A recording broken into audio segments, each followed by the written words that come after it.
Lunedì 29 luglio, Santa Marta, è il 211° giorno dall'inizio dell'anno, ne mancano 155 al termine. Il sole sorge alle 5:52 e tramonta alle 20:42.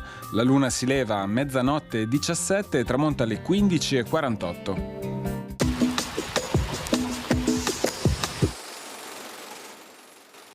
Gli austriaci iniziano un terribile bombardamento su Venezia. Svegliate in piena notte dal tremendo frastuono, le donne escono dalle case con i bimbi al collo brontolando.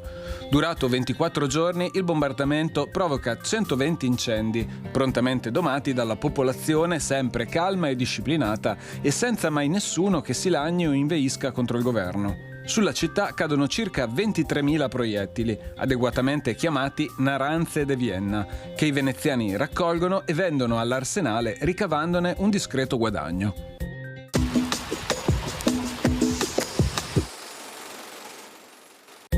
Le previsioni per domani.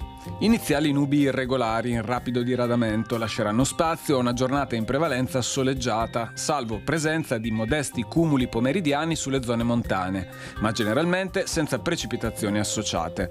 Temperature minime in lieve calo, massime senza notevoli variazioni. I venti in quota permarranno moderati dai quadranti settentrionali. Sulla costa iniziali venti moderati tesi da nord-est in successiva attenuazione.